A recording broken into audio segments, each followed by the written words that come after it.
안녕하세요. 안녕하세요. 네, 반갑습니다. 남원에서 여기까지 시간이 얼마나 걸릴까요? 5시간 반 걸렸어요. 5시간 반 걸려서 여러분들을 뵙기 위해서 달려왔습니다. 여러분들과의 만남과 교제를 저도 고대하고 기대하고 기도했습니다. 아무튼 서울 북부교회가 전국적으로 잘 알려져 있는 모임이고 또 좋은 소식들을 계속해서 많이 듣고 있었던 모임이라서 서울 북부교회 성도들을 언젠가 한번 만나보고 싶다 그런 마음을 가지고 있었는데 이렇게 이번 기회에 그 청년의 MT에 저를 이렇게 초대해 주셔서 하나님의 말씀으로 교제할 수 있도록 기회를 주신 것에 감사를 드립니다. 이번에 특별히 그리스도인의 교제에 대해서 특별히 하나님과의 교제 그리고 성도들과의 교제에 대한 말씀을 4시간의 부탁을 받았는데요. 첫 번째 시간은 교제란 무엇인가, 그리고 두 번째 시간은 하나님과의 교제에 대해서, 그리고 세 번째 시간은 성도와의 교제에 대해서, 네 번째 시간은 성도 간의 갈등이 생겼을 때 어떻게 해결할 것인가에 대해서 살펴보도록 하겠습니다. 먼저 이번 시간은 교제란 무엇인가에 대해 살펴보도록 할 텐데요. 우리는 교제라는 말을 흔히 사용하죠. 그죠? 지금 우리가 뭐 하는 거였죠? 교제하기 위해서 그랬죠. 제가 지금 하는 이걸 뭐라고 하죠? 말씀 교제라고 합니다. 식사 교제, 운동 교제. 성도님들이 같이 야구를 하면 야구 교제, 축구를 하면 축구 교제, 탁구를 치면 탁구 교제. 그렇게 교제라는 말을 많이 쓰는데요. 초대교회 성도들은 과연 어떻게 교제를 했을까? 신약 성경이 보여주고 있는 초대교회 성도들의 최초의 교제의 모습은 어떤 것이었을까요? 한번 사도행전 2장 42절을 찾아보겠습니다. 신약 성경 190쪽입니다. 사도행전 2장 42절입니다. 제가 한번 읽어보겠습니다. 그들이 사도의 가르침을 받아 서로 교제하고 떡을 떼며 오로지 기도하기를 힘쓰니라. 여기에 교제라는 말이 나오는데요. 여기 나오는 이 교제라는 말이 성도들이 차를 함께 마시거나 식사를 하면서 이야기를 나누는 것을 말할까요? 아니면 성도들이 같이 이렇게 차를 타고 가평 이런 데 이렇게 놀러 오는 거, 함께 놀러 오는 거, 이런 걸 말할까요? 여기서 이 교제라는 말은 삶을 공유하는 것 또는 삶을 나누는 것을 의미합니다. 그 근거가 이어지는 구절인 44절부터 47절까지 나옵니다. 44절에서 47절을 교독하겠습니다. 제가 먼저 읽고 또 성도님들이 한 절 읽고 그렇게 교독할게요. 44절에서 47절 제가 먼저 읽습니다. 믿는 사람이 다 함께 있어 모든 물건을 서로 통용하고 또 세상과 술을 따라 각 사람의 필요를 따라 나눠주며 날마다 마음을 같이하여 성전에 모이기를 힘쓰고 집에서 떡을 떼며 기쁨과 순전한 마음으로 음식을 먹고 하나님을 찬미하며 또 온 백성에게 신성을 나누니 주께서 돈 받는 사람을 날마다 더하게 하시리라. 네. 방금 읽은 이 사도행전 2장 42절에서 47절의 제목이 제가 가지고 있는 성경에는 신자들의 교제, 신자들의 교제라는 제목이 붙어 있어요. 그러니까 지금 여기 나오는 이 사도행전 2장 42절에서 47절까지의 모습이 신자들의 교제의 모습이라는 거죠. 자, 먼저 교제를 하기 위해서는 뭘 해야 될까요? 교제를 하기 위해서는 먼저 어떻게 해야 되죠? 모여야 돼요. 그렇죠? 그래서 44절과 46절에 이런 표현이 납니다. 44절에 보니까 믿는 사람이 어떻게 했다고요?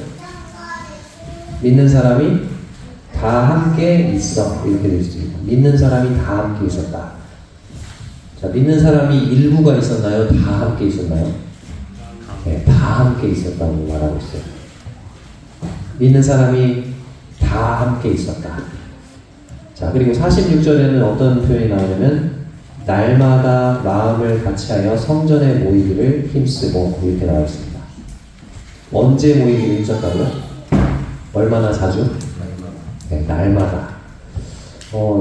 저희 남원 성교에서는 주일 예배 때 모여요. 수요 집회로 모여요. 금요 집회로 모여요. 그리고 저 같은 경우는 청년회를 또 맡고 있어가지고 청년회 시간이 토요일에 있어요. 그러면 일주일에 몇 번 모이죠? 네, 4번 모이는데 우리는 4번 모이면서 왜 이렇게 많이 모여 이러잖아요. 자, 근데 여기 보니까 얼마나 자주 모였다고요? 초대교회 성도님들? 네, 날마다 모였대요. 날마다. 아무튼 초대교회 성도님들은 마음이 뜨거웠던 것 같습니다. 날마다 모였다고 나와 있고 마음을 같이 하여 모였다고 되어 있어요. 그 자리에 와 있는데 마음은 따로 있었다가 아니고 마음을 다 같이 해서 함께 모였다는 거죠. 정말 대단한 것 같죠? 아무튼 교제는 모여야 할 수가 있는 거예요. 모이지 않으면 교제를 할 수가 없죠. 몇 년 전에 저희 교회에서 교제를 비전으로 세운 적이 있었는데 그때 표어가 뭐였냐면 교제는 모일 때 시작된다 그랬어요. 교제는 언제 시작된다고요? 네, 모일 때 시작된다. 모여야 시작된다는 거죠, 교제가. 모이지 않으면 교제할 수 없다는 거죠. 아무리 좋은 말씀이 있고 아무리 좋은 간증이 있어도 모이지 않으면 다 헛수고인 거예요. 예수님의 12제자 중에 도마라는 제자가 있죠. 도마라는 제자의 별명이 뭐죠? 뭐 많은 도마? 네, 의심 많은 도마. 자, 근데 왜 그런 별명이 붙었죠? 도마가 뭘 못 믿었죠? 예수님의 부활을 믿지 못했죠? 예수님의 부활을 믿지 못한 게 도마가 원래 의심이 많은 사람이어서 그랬을까요? 왜 예수님의 부활을 도마가 믿지 못했죠? 다른 제자들은 다 있었는데 그 자리에 누가 없었어요? 네, 도마가 없었어요. 도마가 그 자리에 없었기 때문에 예수님의 그 부활하신 모습을 보지 못한 거예요. 그래서 예수님의 부활을 의심하고 믿지 못한 거죠. 의심이 원래 많은 사람이어서가 아니라 그 자리에 없어서. 내가 있어야 될 자리에 다른 성도들은 다 있는데 내가 있어야 될 자리에 없잖아요. 그러면 주님의 음성을 다른 성도들은 다 들었는데 나는 못 들을 수 있죠. 다른 성도들은 다 모여 있어. 그래서 그 자리에서 말씀을 통해서 들려지는 이 주님의 영광스러운 모습을 다른 성도들은 다 봤어. 그 집회를 통해서. 근데 나는 그 자리에 없어요. 그러면 그 주님의 모습을 나만 볼 수 없는 거죠. 그래서 도마처럼 나도 불신앙의 모습을 가질 수 있는 것입니다. 이 자리에 계신 그 청년 형제자매들은 모이기를 힘쓰시는 분들 같아요. 이 가평까지, 이 멀리까지 오신 겁니다. 모이기를 더욱더 힘쓰시는 여러분들이 되시기를 바랍니다. 다음으로 44절과 45절을 보면요. 초대교회 성도들은 어떻게 교제를 했을까요? 44절과 45절에 보니까 모든 물건을 서로 통용하고 또 재산과 소유를 팔아 각 사람의 필요를 따라 나눠주며 라고 되어 있습니다.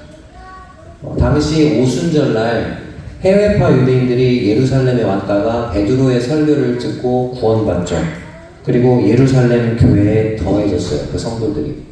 근데 그 성도들이 다시 자기 고향으로 안 돌아가고 예루살렘에 그냥 남아있는 성도들이 꽤나 많았던 것 같아요. 갑자기 불어난 거죠. 자, 그래서 성도들은 어떻게 했어요? 자기들이 가지고 있는 재산과 소유와 물질을 가지고 그 다른 성도들의 필요와 궁핍을 도왔던 거죠. 이게 교제의 모습이라는 거예요. 46절에 보니까 또 무엇을 함께 나눴습니까? 46절에 보니까 기쁨과 순전한 마음으로 뭘 먹었어요? 네, 음식을 함께 나누었습니다. 우리가 주일마다 예배 끝나고 말씀 끝나고 나서 뭐 먹죠? 네, 애찬이라고 하죠. 애찬. 사랑 애자를 쓰잖아요. 사랑의 만찬이라는 뜻이에요. 왜 우리가 애찬을 갖습니까? 그냥 배고프니까? 아니죠. 여기 지금 초대교회 성도들의 본을 따르는 거예요. 왜 성도들이 다른 성도님들을 집에 초대해가지고 같이 음식을 나누죠? 여기 나와 있는 이 본을 따라서 우리가 하는 거예요. 식당으로 초대해서 어떤 가정으로 초대해서 음식을 나누는 그 일들을 하는 거죠. 자, 그리고 47절에 보면 함께 어떻게 했습니까? 47절 누구를 찬미했어요? 네, 하나님을 찬미했습니다. 하나님을 다시 말해서 찬양했어요. 하나님을 높였던 거죠. 이와 같은 교제의 모습을 통해서 믿지 않는 사람들에게 뭘 받았어요? 온 백성에게 뭘 받았다고 되어 있습니까? 47절에 네, 칭송을 받았어요. 믿지 않는 사람들이 그 불신자들이 이 그리스도인들, 신자들의 교제하는 모습을 보고 어떻게 사람들이 저럴 수 있죠? 어떻게 자기들의 소유를 이렇게 팔아가지고 다른 사람의 필요를 채워주지? 이런 모습들을 보면서 그 믿지 않는 사람들이지만 그 믿는 사람들의 그 교제의 모습을 보고 칭찬을 했어요. 아, 참 잘한다. 그리고 그와 같은 교제의 모습에 호감을 느낀 사람들이 교회에 연결이 돼요. 그리고 구원받는 사람들이 날마다 어떻게 됐습니까? 47절 끝부분에 보니까 구원받는 자들이 어떻게 됐다고요? 날마다 더하게 하신다. 날마다 교회에 더해지는 거예요. 이것이 초대교회 성도들의 교제의 모습이었습니다. 성도들이 자주 모이고 시간을 많이 함께 보내는 거 물론 좋습니다. 그리고 중요하죠. 그러나 교제의 진정한 의미는 얼마나 자주 모이고 얼마나 많은 시간을 함께 보내느냐에 달려있지 않습니다. 성도들이 아무리 자주 모이고 많은 시간을 함께 보내도 구원받지 않은 사람들이 모여서 하는 거랑 별 차이가 없는 그런 일들을 한다면 그것은 성경이 말하는 교제라고 보기는 어려울 것입니다.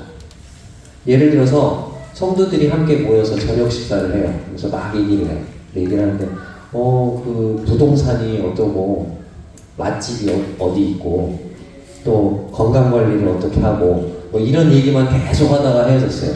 자, 그것은 진정한 의미에서 그리스도인의 교제라고 부르기는 어려울 것입니다. 세상 사람들의 친목 모임과 별 다를 바가 없는 것입니다. 중요한 것은 여기 나와 있는 이 초대교회 성도들처럼 자신이 가진 것을 가지고 성도들의 필요를 채워주고 또 그 시간을 통해서 하나님이 찬미를 받으시고 또 하나님이 어떠하신 분이심을 드러내는 것, 그게 중요한 거예요. 이것이 빠져 있다면 그것은 성경이 말하는 진정한 교제라고 할 수가 없습니다. 이제 두 번째 큰 2번으로 가서요. 라오디게아 교회를 살펴볼 텐데 요한계시록 2장과 3장에 보면 소아시아의 7교회가 나오죠. 그 7교회 중에서 가장 맨 마지막에 소개되는 교회가 라오디게아 교회예요. 근데 이 라오디게아 교회도 그 교회니까 교제가 있었을까요? 네, 교제가 있었을 거예요. 성도들 간의 교제가 있었을 것입니다. 이 라오디게아 교회 성도들은 우리들은 부유해, 부족한 것이 없어, 그렇게 말했어요. 라오디게아 교회도 말씀 교제 시간, 또 뭐 식사 교제, 소그룹 교제 등 다양한 형태들의 그런 교제들이 있었겠죠. 그들은 아마도 자신들이 풍성한 교제를 누리고 있다고 생각했을 것입니다. 그런데 문제가 뭐였을까요? 요한계시록 3장 17절에서 20절을 한번 찾아보겠습니다.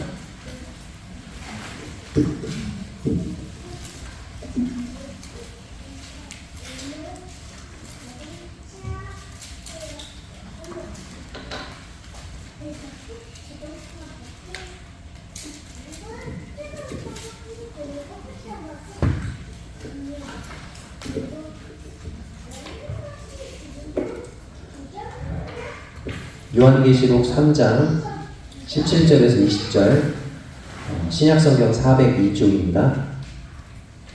요한계시록 3장 17절에서 20절입니다. 교독하겠습니다. 제가 먼저 읽겠습니다. 네가 말하기를 나는 부자라 부유하여 부족한 것이 없다 하나 내 곤고한 것과 가련한 것과 가난한 것과 눈먼 것과 벌거벗은 것을 알지 못하는도다. 내가 너를 권하노니 내게서 물로 연단한 물을 사서 내게 하고 흰 옷을 사서 입어 벌거벗은 수치를 보이지 않게 하고 가난한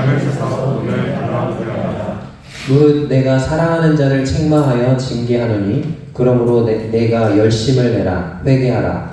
불주가 내가 문 앞에 서서 두드리니 누구든지 내 음성을 듣고 문을 열면 내가 그에게로 들어가 그와 더불어 먹고 그는 나와 더불어 먹으리라. 네. 17절에 보면은 라오디게아 성도들이 뭐라고 말했어요? 나는 부자다. 물론 물질적으로도 부자였어요. 그리고 부유하여 부족한 것이 없다. 우리 물질적으로나 영적인 것이로나 우리는 부족한 게 없어. 이렇게 생각을 했어요. 우리는 풍성한 교제를 나누고 있어. 그렇게 얘기를 하는 거죠. 자, 근데 문제가 뭐였어요? 문제가 20절에 나와 있습니다. 20절. 볼지어다 내가 문 밖에 서서 두드리는. 자, 주님이 어디 계시죠? 문 안에 계세요? 문 밖에 계세요? 네, 문 밖에 계세요. 정작 그들의 교제 가운데 주님은 계시지 않았습니다. 20절을 방금 본 것처럼 주님은 그들의 교제로부터 철저히 소외된 모습으로 문 밖에 서서 문을 두드리고 계세요. 그리고 문 좀 제발 열어줘. 그렇게 호소하고 계십니다. 이 시간 우리들이 하고 있는 그 교제를 다시 한번 살펴보는 그런 시간이 되었으면 좋겠습니다. 우리 교회의 교제는 어떠한가? 주님이 우리의 교제 가운데 참으로 임재해 계시는지, 또 주님이 우리 교제의 중심이 되시는지, 아니면 라오디게아 교회처럼 우리는 교제한다고 이렇게 하고 있는데 주님이 외면당하고 있고 정작 주님은 그 자리에 계시지 않는 상태는 아닌지, 이런 것들을 좀 생각해보는 시간이 되었으면 좋겠습니다. 제가 그 그리스도인의 교제라는 말씀을 부탁받고 교제가 뭘까? 그리스도인의 교제가 뭘까? 이것에 대해서 계속해서 한 달 반 넘게 계속 생각하고 묵상하고 그랬거든요. 그래서 내가 지금까지 그냥 가지고 있었던 교제에 대한 생각, 그것하고 이 성경에서 말씀하고 있는 이 교제가 뭔지 그거하고 좀 비교해보면서 좀 비교해보고 이게 좀 아니었구나 이런 것들이 좀 많았던 것 같아요. 여러분들도 지금 여러분들이 가지고 지금까지 가져오셨던 그 교제에 대한 생각하고 이번 말씀을 통해서 쭉 살펴볼 이 교제에 대한 생각을 한번 비교해보면서 좀 다시 살펴보는 시간이 되셨으면 좋겠습니다. 자, 이렇게 주님이 문 밖에서 지금 교제 가운데서 성도들의 교제 가운데서 소외되고 외면당한 그런 상태잖아요. 문 밖에 서 계시는데 이와 같은 상태에서 회복 방법이 뭘까요? 회복 방법이 20절에 나와 있어요. 문제도 20절에 나와 있고 회복 방법도 20절에 나와 있어요. 자, 문제는 예수님이 문 밖에 계신다는 거고 회복 방법은 볼지어다 내가 문 밖에 서서 두드리노니 누구든지 내 음성을 듣고 문을 열면 내가 그에게로 들어가 그와 더불어 먹고 그는 나와 더불어 먹으리라. 자, 회복 방법이 뭡니까? 주님이 문을 두드릴 때 어떻게 한다고요? 문을 열어주라는 거죠. 문을 열면 주님이 그에게로 들어간다는 거죠. 그리고 그는 나와 더불어 먹고 나는 그와 더불어 먹으리라. 즉 성도들 한 사람 한 사람이 개개인이 먼저 주님과의 교제를 회복해야 한다는 거예요. 주님의 음성을 듣고 마음 문을 열어서 주님이 들어오셔서 그와 더불어 먹고 그는 주님과 더불어 먹는 친밀한 교제를 누려야 한다는 거죠. 여기 지금 더불어 먹는다라는 표현이 있는데 식탁 교제를 말하는 거예요. 함께 먹는 거. 이 더불어 먹는 식탁 교제는 성경에서 가장 친밀한 교제의 특권을 누리는 것을 상징합니다. 예를 들어 볼게요. 시편 24편에 보면은 주께서 내 원수의 목전에서 내게 무엇을 베푸시고 상을 베푸시고 그 상이 뭐예요? 식탁을 말하는 거예요. 그렇죠? 자, 그 다음에 요나단의 아들 므비보셋이 있었죠. 근데 다윗 입장에서 봤을 때는 요나단의 아들 므비보셋이 사울 왕의 손자죠. 어떻게 말하면 정적이에요. 정치적인 적이죠. 원수죠. 자, 그런데 요나단과의 했던 그 언약 때문에 므비보셋을 살려주죠. 그리고 무비보셋에게 어떤 특권을 줘요? 다윗 왕의 상에서 함께 먹을 수 있는 특권을 줘요. 이게 친밀한 교제의 특권을 말하는 거예요. 식탁이. 자, 유대인들은 이방인과 절대 함께 먹지 않죠. 그렇죠? 근데 주님은 이 땅에 오셨을 때 누구와 함께 먹었어요? 죄인들과 세리들과 함께 먹었어요. 친밀한 교제를 누리는 것을 말하고 있는 거예요. 주님이 주의 만찬, 즉 성만찬 예식을 제정하신 것도 어느 자리에서 베푸신 거예요? 네, 식탁 자리에서, 저녁 식사 자리에서 베푸신 겁니다. 그러니까 지금 여기서 말씀하고 있는 것처럼 지금 라오디게아 교회 문 밖에 지금 주님이 쫓겨나 계시는데 이 라오디게아 성도들 한 사람 한 사람이 주님과의 교제를 회복할 때 성도들 간의 교제도 어떻게 될까요? 회복될 거예요. 그게 해결책이라는 거예요. 자, 이제 3번으로 넘어가겠습니다. 성경에 나오는 교제라는 단어를 통해 본 교제의 개념. 이 성경에 교제라고 나와 있는 이 말은 헬라어로 코이노니아라고 하는데요. 한번 따라해 볼까요? 코이노니아. 코이노니아라는 단어를 번역한 거예요. 근데 이 코이노니아라는 단어를 어떤 곳에서는 교제라고 번역하기도 했고 또 어떤 곳에서는 사귐이라고도 번역을 했어요. 교제라고 번역한 게 몇 번? 총 19번이 나와요. 코이노니아가. 근데 교제라고 번역한 게 몇 번? 4번. 사귐이라고 번역한 게 몇 번? 5번. 참여라고 번역한 게 5번. 자, 한번 외워볼까요? 교제가 몇 번? 4번. 그 다음 교제하고 가장 비슷한 단어 사귐인데 그게 몇 번? 5번. 이렇게만 해도 벌써 9번 되네. 그 다음에 또 많이 나오는 게 뭐라고요? 참여. 참여가 몇 번? 5번. 이렇게만 해도 몇 개예요? 14번이죠. 이제 5개만 외우면 돼. 그 다음에 많이 나오는 게 연보예요. 연보가 뭐죠? 헌금이죠. 근데 헌금인데 다른 성도들을 돕기 위해 드린 그 헌금. 그 헌금을 교제라고, 그 코이노니아라는 단어를 어디서는 교제라고 했으면 여기서는 연보, 헌금으로 번역하는 거죠. 그게 2번. 나머지 이제 3개 나왔죠? 3개인데 한 번씩 나와요. 한 번은 교통, 또 한 번은 친교, 또 한 번은 서로 나누어 주기. 이렇게 나옵니다. 자, 그러면 거기에 나오는 것들을 다 제가 읽어드릴 수는 없고 그 중에 대표적인 구절들 하나씩만 제가 읽어드릴게요. 자, 교제라는 말, 아까 그 사도행전 2장 42절에 나왔던 건 이미 읽었으니까 다른 거 하나 읽어드릴게요. 고린도전서 1장 9절에 이렇게 나와 있습니다. 너희를 불러 그의 아들 예수 그리스도 우리 주와 더불어 교제하게 하시는 하나님은 이쁘시도다. 여기 교제가 나왔죠? 자, 이제 사귐이라는 단어, 요한일서 1장 3절에 나와 있는 구절을 제가 읽어드릴게요. 우리가 보고 들은 바를 너희에게도 전하니 너희로 우리와 사귐이 있게 하려 하니 우리의 사귐은 아버지와 그의 아들 예수 그리스도와 더불어 누립니다. 이 사귐이라는 단어가 똑같은 단어라는 거예요. 교제랑 코이노니아. 자, 이제 참여함으로 번역된 구절 중에 빌립보서 1장 5절 읽어드릴게요. 너희가, 빌립보 성도들을 말하는 거죠. 너희가 첫날부터 이제까지 복음을 위한 일에 참여하고 있기 때문이라. 너희가 첫날부터 이제까지 복음을 위한 일에 참여하고 있기 때문이라. 복음을 위한 일에 참여를 하고 있대요. 어느 교회가요? 빌립보 교회가. 빌립보 교회가 사도 바울의 그 복음을 전한 일에 첫날부터 지금까지 참여를 하고 있대요. 왜 첫날부터일까요? 빌립보 교회가 세워진 첫날 누가 구원받았죠?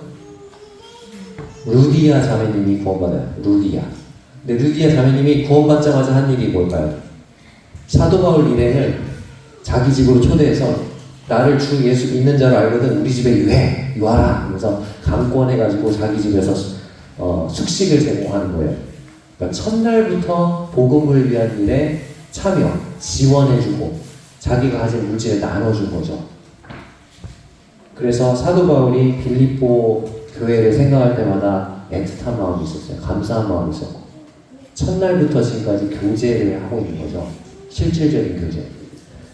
자, 그 다음에 연보. 로마서 15장 26절 한번 읽어드릴게요.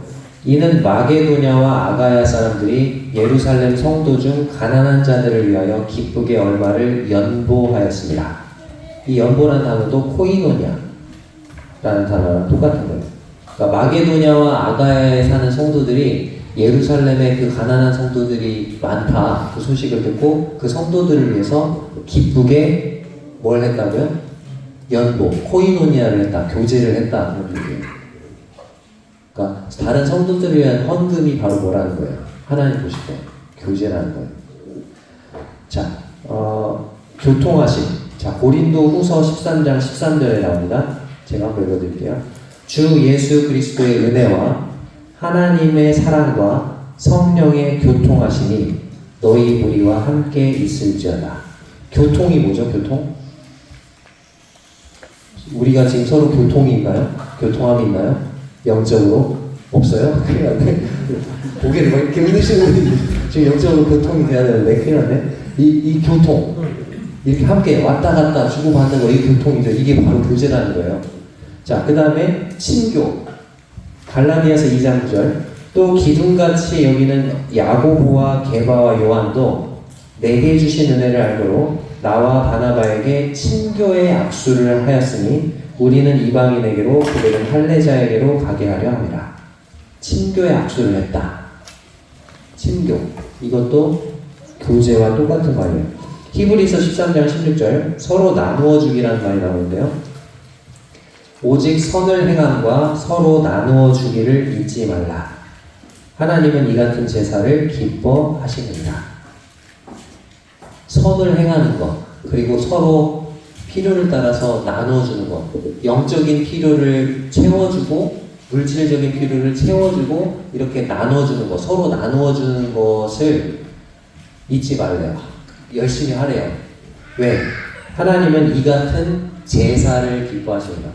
자, 신약시대에서 우리 성도들이 동물 잡아가지고 죽여가지고 피 흘려서 제사 안 드리죠?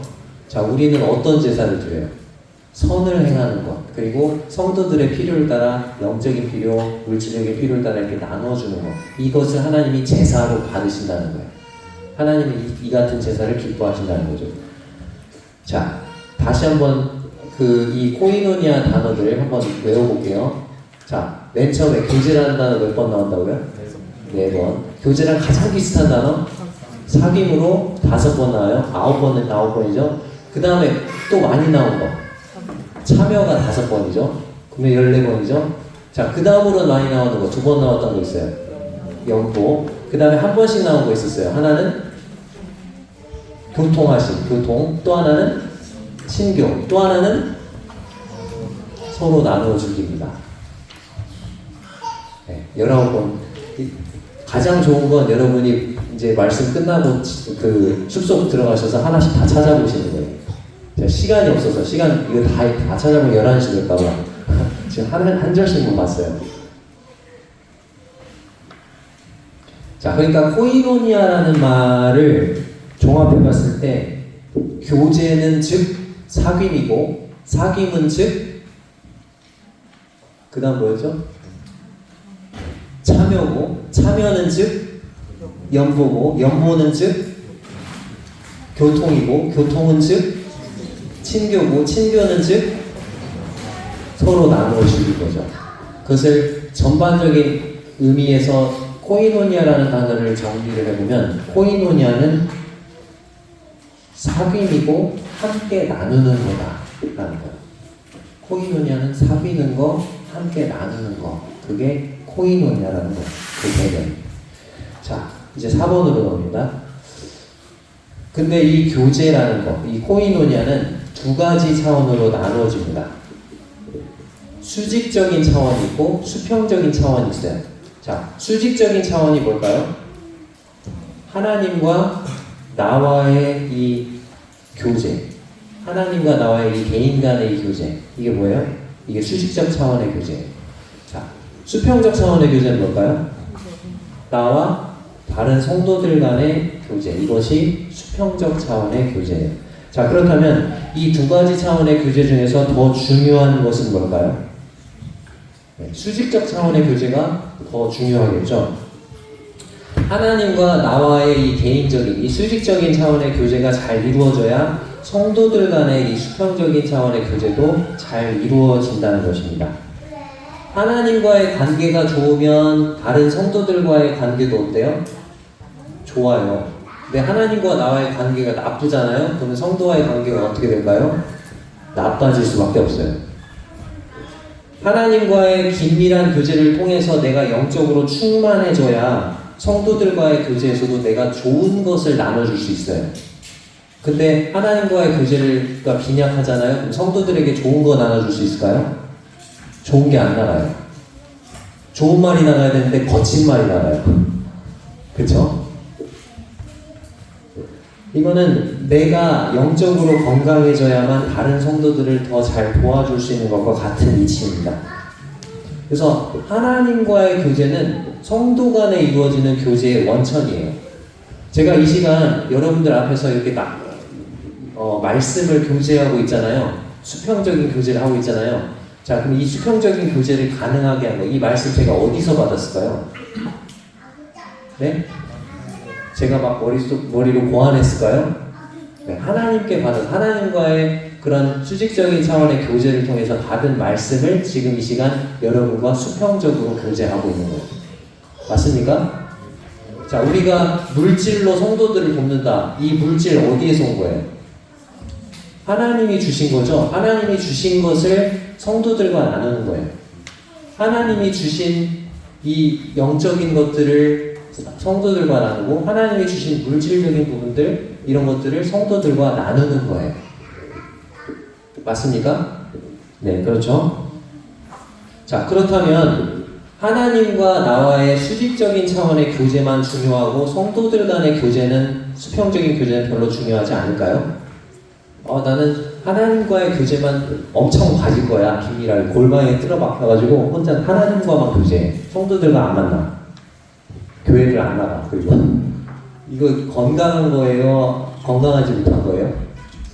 건강하지 못한 거예요. 왜냐하면 성도들과의 수평적인 교제 역시 우리의 영적인 건강 상태에 큰 영향을 미치기 때문에 그렇습니다. 성도들과의 이 수평적인 교제는 하나님과의 수직적인 교제에도 영향을 미쳐요. 여러분들이 지금 이 자리에 앉아서 저랑 수평적인 교제를 막 하고 있죠? 왜 해요? 왜 이렇게 수평적인 교제를 하죠? 이렇게 해서 하나님의 말씀을 통해서 여러분들이 충만해지고, 그래서 더욱더 누구와? 하나님과 수직적인 차원의 교제가 더 밀접해지고 깊어지기 위해서 하는 거잖아요. 그렇죠? 성도들 간의 이 수평적인 교제는 하나님과의 수직적 차원의 교제에도 영향을 미치는 거예요. 좋게 영향을 미칠 수도 있고, 성도들과 좀 나쁜 어떤 잘못된 교제를 했어. 막 다른 성도들을 험담하고 비방을 하고 막 그런 교제를 했어. 그러면 어떻게 될까요? 하나님과의 교제에도 안 좋은 영향을 미치겠죠. 하나님과 멀어지게 돼 있어요. 그렇게 되면. 자, 요한일서 1장 3절을 보겠습니다. 이번 주제가 뭐라고요? 여기 플래카드에 하나님과의 사귐으로 하나된 우리, 이렇게 있잖아요. 자, 하나님과의 사귐을 말하는 요한일서 1장 3절 보겠습니다.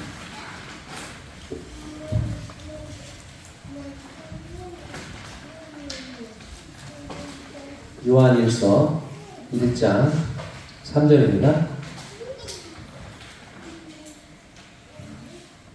우리가 보고 들은 바를 너희에게도 전하니.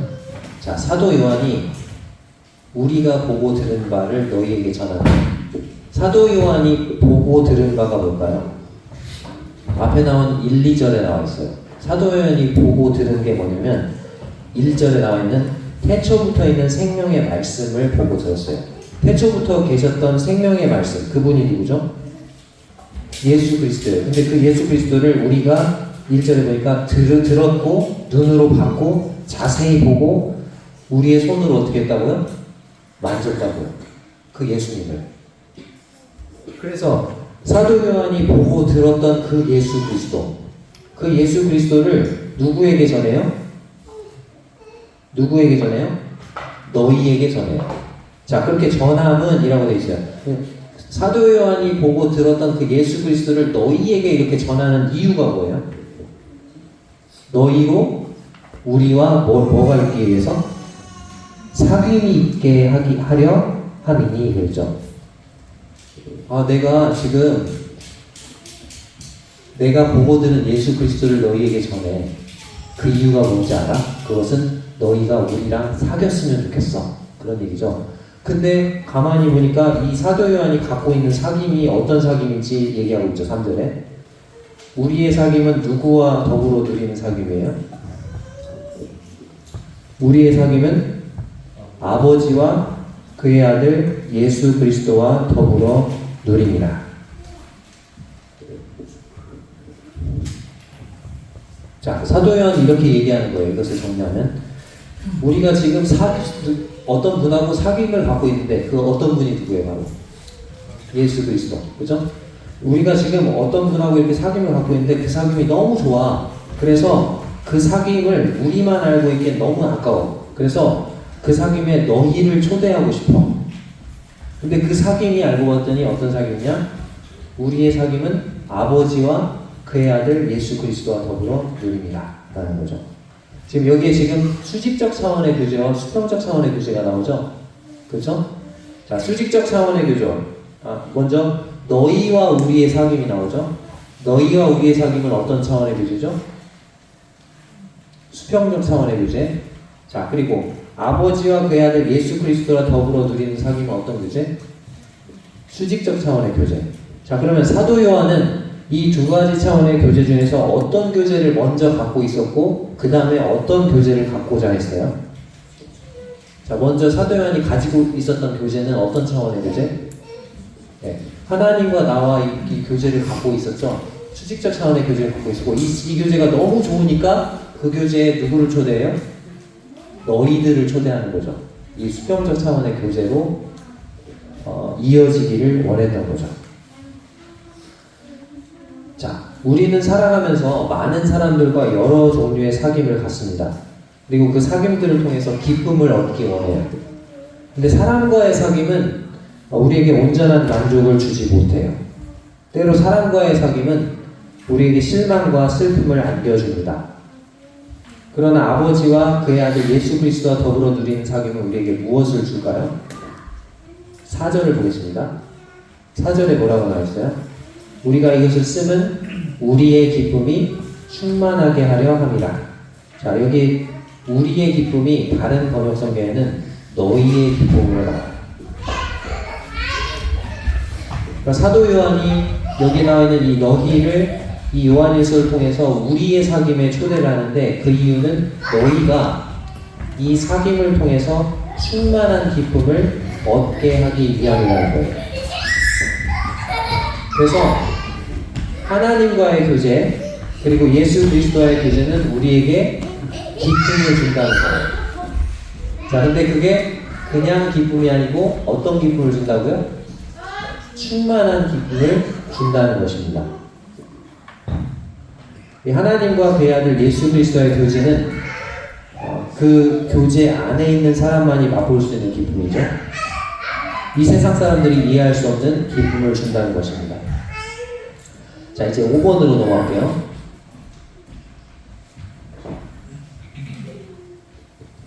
교제의 기원입니다.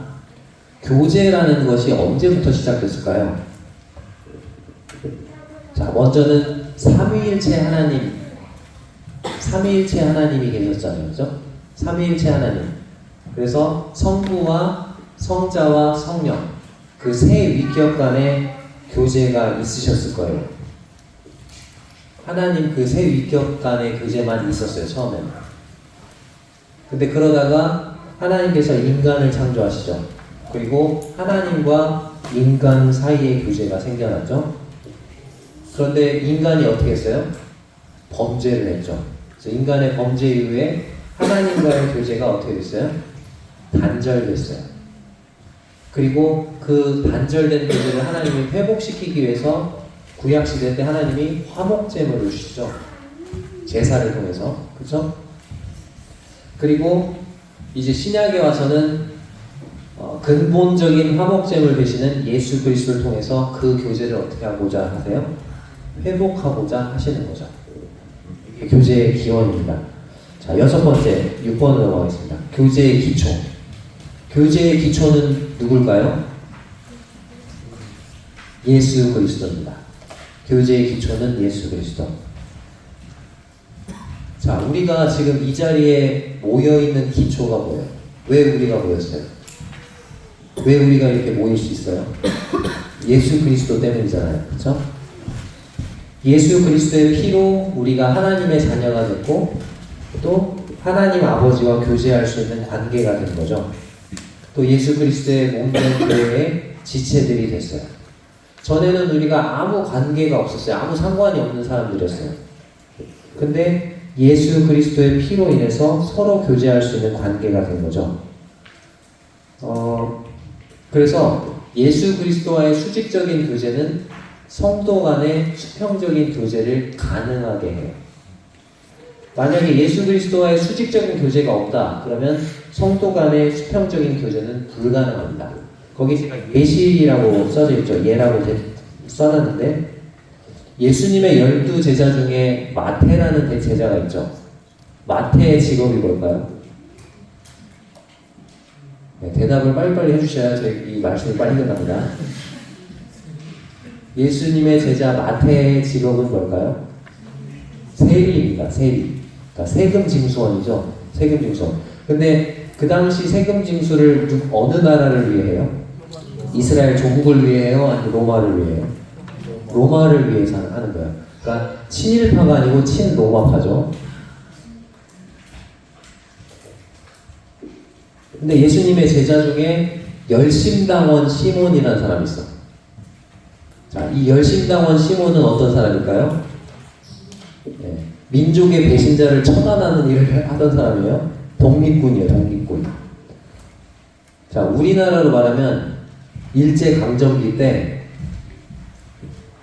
일본의 앞잡이, 일본을 위해서 자기 민족의 피를 빨아먹는 그런 친일파 앞잡이, 세금징선 마태하고, 그 다음에 그런 사람들을 암살하는, 찾아가가지고 죽이고 처단하고 그러는 독립투사인 열심당원 시몬이 만난 거죠. 자, 이 사람들이 만약에 구원받기 전에 만났다 그러면 어떻게 될까요? 네, 마태는 그 자리에 있을 수 있겠죠. 같이 식사할 수 있을까요? 없을까요? 식사 안 되죠. 아까 식탁이 뭐라고요? 교제의 특권. 가장 친밀한 교제의 특권을 상징한다 했잖아요. 식사가 안 되죠. 자, 근데 이 둘이 어떻게 됐어요? 누구를 기초로 해서? 예수 그리스도를 기초로 해서 예수님의 제자가 되죠. 함께 교제할 수 있는 사이가 됐죠. 원수지가 아니잖아요. 어떻게 보면. 절대로 한 자리에 있을 수 없는 사람들이잖아요. 근데 어떻게 됐어요? 예수 그리스도와의 수직적인 관계를 맺음으로써 이 두 사람이 수평적인 교제를 가질 수 있게 된 거죠. 자, 그러면 우리들 한번 생각해볼까요? 이 자리에 있는 우리들. 자, 지금 이 자리에 있는 여러분하고 저하고 다 한번 생각해보세요. 우리는 어떻습니까? 사는 곳도 달라요. 아까 제가 5시간 반 달려왔다 그랬죠? 엄청 먼 데 있어요. 만날 수조차 없는 사람들이에요, 우리는. 어떻게 보면. 나이도 달라요. 살아온 배경도 달라요. 직업도 달라요. 사고방식 달라요. 생활방식도 다르고 성격도 달라요. MBTI가 물어보면 다 다르다고 할걸요? 어쩌다 많은 사람 한두 명 있고. 자, 세상에서라면 만나기 힘든 관계예요. 근데 우리들이 무슨 공통점이 있어서 이 자리에 이렇게 함께 앉아서 교제할 수 있을까요? 공통점이 뭡니까? 예수 그리스도예요. 예수 그리스도. 예수 그리스도, 우리 모두 예수 그리스도 안에 있기 때문에 이 자리에서 함께 만나서 교제할 수 있는 것입니다. 우리들 각자가 예수 그리스도와의 교제 관계를 맺고 있는 사람들이기 때문에 우리도 또한 함께 교제할 수 있는 거예요. 그렇죠? 자, 7번으로 넘어갑니다. 그리스도인의 교제의 특징은 빛, 사랑, 진리. 요한일서의 핵심이에요. 요한일서에서 하나님은 누구시라 라고 말하는 3번의 표현이 나오는데, 첫 번째, 하나님은 빛이시라. 두 번째, 하나님은 사랑이시라. 세 번째는 하나님은으로 안 나와요. 성령은 진리니라 라고 나와요. 그래서 이 성령님이 바로 하나님이시잖아요. 하나님은 진리세요. 그렇다면 그 하나님과 사귐을 갖고 있는 우리들의 삶에서도 그와 같은 하나님의 속성이 나타나야 하겠죠. 또 우리들이 갖고 있는 이 교제 가운데서도 그와 같은 하나님의 속성이 나타나야 할 거예요. 자, 첫 번째로 하나님은 뭐라고요? 하나님은 빛이시라. 그렇기 때문에 하나님과 교제를 갖고 있다고 하면서 어둠 가운데 행하면 돼야 안 돼요? 안 돼요. 우리의 삶에 거짓이 있거나 죄가 있어서는 안 돼요. 우리의 삶은 거룩하고 깨끗해야만 해요. 하나님이 빛이시기 때문에 어둠 가운데 행하기보다는 하나님의 말씀에 순종하는 의로운 삶을 살아야 해요. 마찬가지로 우리들이 성도들과 갖는 교제 가운데서도 거짓이 있거나 죄가 있어서는 안 돼요. 또 우리의 교제 역시 거룩하고 깨끗해야 해요. 그리고 우리 교제는 하나님의 말씀에 순종하는 것을 격려해야 해요. 자, 두 번째, 하나님은 사랑이시라. 하나님과 교제를 갖고 있다고 하면서 형제를 미워해서는 돼야 안 돼요? 안 돼요. 우리의 삶 속에서도 그렇고 우리의 교제 가운데서도 하나님의 사랑이 서로에게 나타나는 교제가 되어야 돼요. 자, 세 번째, 하나님은 진리이십니다. 하나님과 교제를 가지고 있다면 성경에서 말씀하고 있는 진리를 부인해서는 안 돼요. 요한일서에서 특별하게 말씀하고 있는 이 진리는 예수 그리스도에 관한 진리인데 특별히 성육신의 진리를 말씀하고 있어요. 성경이 말씀하고 있는 이 진리를 부인하는 자는 진리 되신 하나님을 거절하는 사람인 거죠. 그래서 요한일서에는 이러한 사람들을 적그리스도라고까지 부르고 있어요. 자, 진리 되신 하나님과 교제를 갖고 있는 사람은 하나님이 성경을 통해 말씀하신 진리들을 받아들이는 사람입니다. 우리의 교제 역시 성경이 말씀하는 진리들을 인정하는 그런 교제가 되어야 해요. 자, 이제 8번으로 넘어갑니다. 8번. 제가 교제에 대해서 한 달 반 동안 계속 묵상했다 했잖아요. 그러면서 교제하고 전도가 관계가 있을까? 교제와 구원이 무슨 관계가 있을까? 이제 그런 것들 좀 생각해보면서 여기 정리한 거예요. 자, 전도는 뭘까요? 자, 여기 교제와 전도, 구원, 성화, 징계와의 관계라고 제가 써놨는데, 전도가 뭔가 생각해봤더니 아까 그 사도 요한이 요한일서 1장 3절에서 말한 것처럼 하나님과 교제가 너무 좋아. 그래서 너희들을 이 교제에 초대하고 싶어. 근데 그걸 성도를 초대하면 성도와의 교제가 되는 거고, 불신자들을 이 교제에 초대하면 그게 뭐예요? 그게 전도더라고요. 다른 게 아니더라고요, 전도가. 전도는 하나님과의 교제가 내가 너무 좋으니까 거기에 누구를 초대한다? 불신자들을 초대하는 게 전도더라고요. 자, 구원은 뭘까요, 그러면? 불신자를 초대했는데 그 불신자가 그 초대에 응해서 누구랑 교제를 맺는 거? 하나님과 교제 관계를 맺는 거. 그게 구원이더라고요. 성화는요?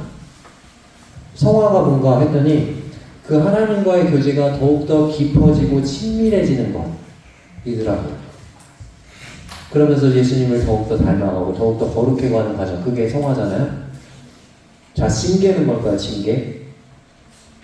징계는 하나님과의 교제가 단절이 됐어. 뭔가 죄로 인해서. 하나님과의 교제가 이미 단절된 상태에 있는 그 성도를 성도들과의 수평적인 교제에서도 제외시키는 일이더라고요.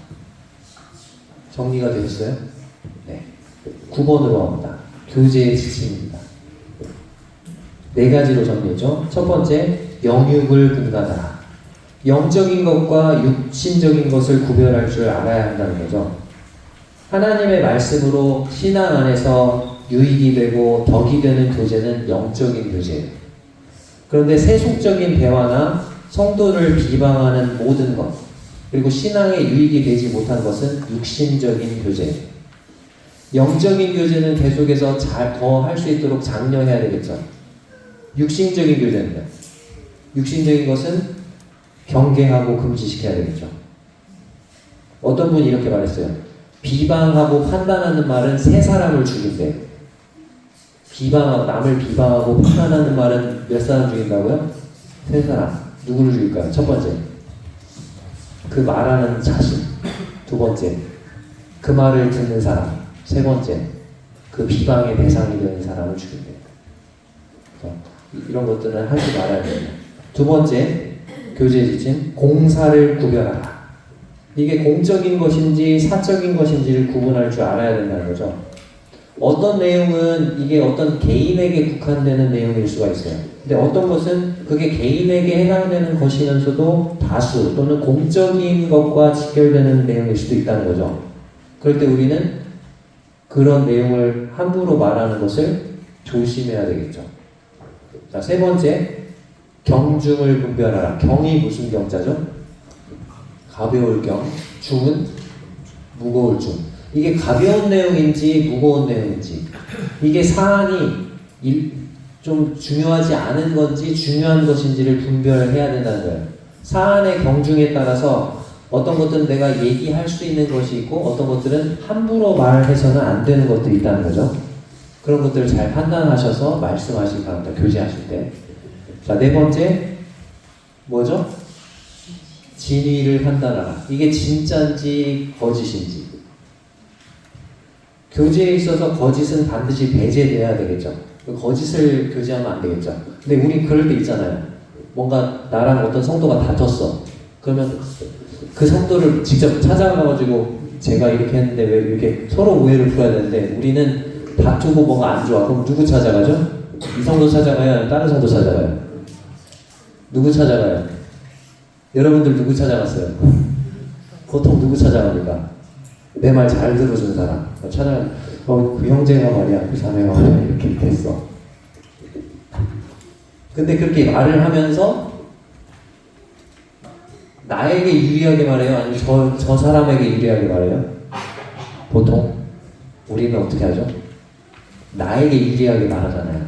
그러니까 유리하게 말을 하다 보면은 팩트에서 살짝 벗어나게 좀 더 나를 포장하는 말들이 들어가게 되는 거죠. 근데 이제 얘기를 막 들었어요. 이 사람이 제 말을 들었어요. 그래서 내가 네가 옳고 제가 잘 틀렸네. 근데 나중에 이 사람이 가가지고 또 얘기를 해보니까 아니네, 그게 이렇게 되는 경우 있잖아요. 그러니까 이 진이 진짜인지 거짓인지 잘 판단하셔야 돼요. 누군가 와가지고 나한테 그런 얘기를 했을 때 그런 얘기를 들어서도 안 되고 해서도 안 되겠지만 어떤 그런 얘기들을 들었을 때 이게 진짜 팩트일까? 팩트만을 얘기한 건지 아니면 거기서 조금 더 플러스 알파가 있는지 잘 생각해 보셔야 돼요. 한쪽 말만 듣고 그냥 판단하시면 안 돼요. 섣불리. 그거 조심하셔야 됩니다. 자, 10번으로 갑니다. 피해야 할 교제. 성경에서 피해야 할 교제를 말씀하고 있는데 첫 번째, 귀신과의 교제. 우상숭배, 정령숭배 피하라고 말씀하고 있죠. 두 번째, 불신자와의 교제. 고린도후서 6장 14절에서 너희는 믿지 않는 자와 멍해를 함께 내지 말라. 결혼관계나 동업관계, 그래서 내가 그 사람과 완전 얽매이게 되는 관계, 그런 관계를 맺어서는 안 된다 말씀하고 있습니다. 이단과의 교제를 피해야 됩니다. 세 번째, 요한이서 1장 10절 11절에는 이렇게 말씀합니다. 누구든지 이 교훈, 성경에서 말하는 이 바른 교훈을 말해요. 이 교훈을 가지지 않고 너에게 나아가거든 그를 집으로 들이지도 말고 인사하지도 말라. 그에게 인사하는 자는 그 악한 일에 참여하는 자입니다. 그다음 네 번째, 타락자와의 교제. 고린도전서 5장 11절에서 이렇게 말씀합니다. 만일 어떤 형제라 일컫는 자가 음행하거나 탐욕을 부리거나 우상 숭배를 하거나 모욕하거나 술 취하거나 소견 빼앗거든 사귀지도 말고 그런 자와는 함께 먹지도 말라 합니다. 자, 그 다음 다섯 번째, 한담자와의 교제. 잠언 20장 19절. 두루 다니며 한담하는 자는 남의 비밀을 누설하나니 입술을 벌린 자를 사귀지 말지니라. 이걸 좀 쉬운 우리말 성경으로 다시 읽어드릴게요. 남의 말을 하고 다니는 사람은 비밀을 누설하게 돼 있으니 입을 함부로 놀리는 사람과는 어울리지 마라. 이렇게 나와 있습니다. 자, 11번 마지막입니다. 교제 단절과 회복. 하나님과의 교제가 깨어진다는 것은 믿는 사람으로서 매우 비극적인 경험이죠. 자, 그럼 교제 단절의 원인이 뭘까요? 첫 번째, 죄 가운데 행할 때. 우리가 만일 어둠 가운데 행한다면 하나님과의 사귐이 있을 수 없다는 거죠. 자, 죄를 짓게 됐을 때는 바로 어떻게 해야 돼요? 그래서 요한일서에서 말씀하시죠. 죄를 지었을 때 바로 어떻게 하라고요? 자백하고 버리라는 거죠. 자, 두 번째, 세속성. 누구든지 세상을 사랑하면 아버지의 사랑이 그 안에 있지 아니하니. 세상에 있는 것들을 사랑하다 보면 하나님과의 교제에서 점점 멀어지게 되겠죠. 왜냐하면 하나님과 세상을, 하나님과 돈을 겸하여 섬길 수 없어요. 둘 중에 하나로 가게 돼 있어요. 세 번째, 집회 참석을 소홀히 하는 거. 히브리서 10장 25절에서 뭐라고 말씀입니까? 모이기를 패하는 어떤 사람들의 습관과 같이 하지 말고, 모이기를 패하는 어떤 사람들의 습관과 같이 하지 말고. 한 번, 두 번 빠지다 보면 그게 어떻게 되죠? 습관이 돼요. 한 번은 어떻게 빠졌는데, 두 번째는 그러다가 좀 미안하고 막 그런 감이 떨어지는 거죠. 그러면서 이제 안 나가게 되고 습관이 되는 거죠. 주님을 사랑하는 사람은 주님의 백성을 사랑하게 돼 있고 그 주님의 백성들이 모이는 자리를 사모하게 돼 있어요. 그죠? 하나님과의 사랑이 좀 멀어지면요, 사랑이 식으면요, 성도들 사랑하는 마음도 식어지고 성도들이 모이는 자리에 가고자 하는 그 사모하는 마음도 식어지게 돼 있어요. 자, 교제 단절의 대가입니다. 자신에게, 타인에게, 하나님에게 해를 끼치는데 자신에게 끼치는 해는 잃어버림. 뭘 잃어버려요? 첫 번째, 간증. 그리스도인으로서의 간증을 잃어버릴 수 있어요. 두 번째, 봉사의 기회를 잃어버릴 수 있습니다. 세 번째, 기쁨을 잃을 수 있습니다. 네 번째, 그리스도의 심판대에서 상을 잃어버릴 수 있습니다. 그리고 하나님의 징계를 받을 수 있고요. 육체의 질병에 걸리거나 또는 죽을 수도 있어요. 하나님이 데려가실 수 있어요. 두 번째, 타인에게 해를 끼칠 수 있는데 다른 성도들을 실족하게 할 수 있어요. 믿지 않는 자들에게 비방을 받을 수 있어요. 또 나의 가족들이 불행해질 수 있어요. 세 번째, 하나님의 이름에 욕을 끼칠 수 있습니다. 자, 마지막으로 교제 단절에 대한 처방입니다. 하나님과의 교제가 단절됐을 때 처방. 첫 번째로 죄를 자백하고 버리셔야 됩니다. 두 번째, 자백한 죄를 용서해 주시겠다는 주님의 약속을 믿고 주님 앞에 나아가시기 바랍니다. 세 번째, 날마다 하나님과 친밀한 교제를 유지하도록 노력하시기 바랍니다.